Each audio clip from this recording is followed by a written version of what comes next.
Hey guys, I'm Chaitanya. Welcome back to my channel Chaitu's life style. ఇంకోసారి కొత్త వీడియోతో మీ ముందుకు వచ్చేసాను. ఈరోజు మేము వచ్చేసాము అలా వైకుంఠపురంలో. అదేనండి శ్రీ వైకుంఠపురం టెంపుల్ సంగారెడ్డిలో ఉంటుంది అన్నమాట. సేమ్ తిరుపతిలో ఎలా ఉంటుందో దాని రిప్లికానే అనుకోవచ్చు. చాలా ఎకర్స్లో చాలా మంచిగా గ్రాండ్గా కట్టారు. మీకు మెయిన్ తిరుపతిలో స్వామిని చూసినట్టే అనిపిస్తుంది మెయిన్ విగ్రహాన్ని గర్భగుడిలో చూస్తే.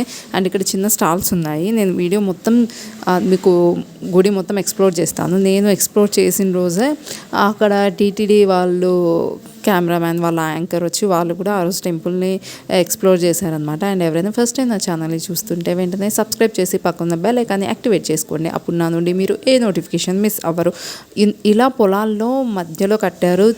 ఈవినింగ్ టైం వెళ్తే చల్లని గాలి, సన్సెట్, టెంపుల్ చాలా మంచి వైబ్స్ వస్తాయన్నమాట. అండ్ ఎవ్రీడే నిత్యాన్నదానం జరుగుతుందంట ఇక్కడ. అండ్ మేము వెళ్ళేదానికన్నా ముందు ధనుర్మాసంలో ఏదో స్పెషల్ డే, వైకుంఠ ఏకాదశి అనమాట. ఇంకా అందుకని మొత్తం పెయింటింగ్ చేస్తూ మొత్తం డెకరేట్ చేస్తున్నారు. అందుకు ఇలా అన్నీ కట్టేశారనమాట.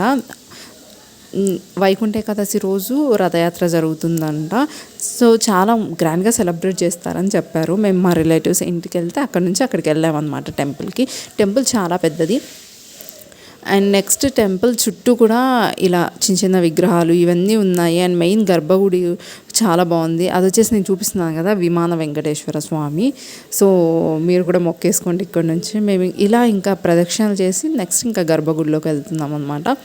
వీడియో తీయొచ్చో లేదో తెలియదు, నేనైతే తీసాను మీకు కూడా చూపిద్దామని చెప్పేసి. అండ్ నన్ను ఇన్స్టాలో ఫాలో అవ్వాలనుకుంటే లింక్ డిస్క్రిప్షన్లో ఉండి go and check it and follow there guys. Okay. So ఇక్కడ నామాలు మనం గుడిలోకి ఎంటర్ అవ్వగానే లెఫ్ట్ సైడ్ వాళ్ళే నామాలు పెడతారు. అండ్ కొంచెం ముందుకు వెళ్ళగానే అర్చన టికెట్స్ ఇస్తారనమాట. Each 50 rupees.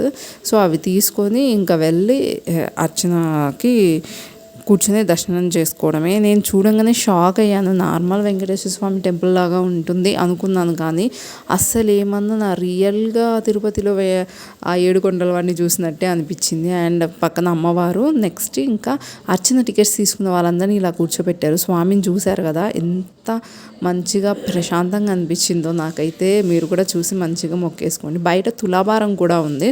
సో గర్భగుడి నుంచి బయటకు వస్తే లెఫ్ట్ సైడ్ ఇక్కడ ఇంకా డెకరేట్ చేస్తున్నారు కాబట్టి అన్నీ అలా ఉన్నాయి.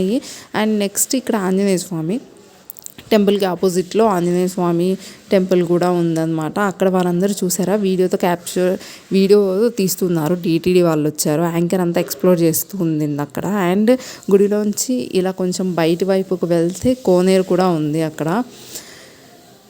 ఈవెన్ టెంకాయ కొట్టే చోట కూడా ఇలా మంచిగా డెకరేట్ చేశారనమాట. అంటే డెకరేట్ మీన్స్ టెంకాయ కొట్టే చోట్ల కూడా ఇలా దేవుణ్ణి ఇక్కడ పెట్టారు. అండ్ అమ్మవారి టెంపుల్ ఇంకోటి సపరేట్గా ఉంది. ఇక్కడ పాదాలు ఇవన్నీ సపరేట్గా ఉన్నాయన్నమాట. నా కూతురు భక్తి మీకు తెలుసు కదా, సో తన పనిలో తను ఉంది. ఎవరేమన్నా చేసుకుందని నేను వైట్ డ్రెస్ వేసాను. వైట్ మొత్తం రెడ్ ఎల్లో చేసేసిందిలేండి. అండ్ బయటకు వస్తే గర్భగుడి నుంచి టెంపుల్లోంచి మొత్తానికి బయటకు వస్తే చెప్పాను కదా కోనేరు అని చెప్పేసి. ఇక్కడ ఏమైనా స్పెషల్ అకేషన్స్ అప్పుడు దాంట్లో అక్కడ బోర్ ఉంది, వాటర్ అనేవి వదులుతారంట. సో ఇది టెంపుల్ ఇంకా ఇప్పుడు ఇంకా డెవలప్ చేస్తున్నారు. ఐ హోప్ మీ అందరికీ వీడియో నచ్చింది అనుకున్నా. నచ్చితే give a big thumbs up. Don't forget to like, share, comment.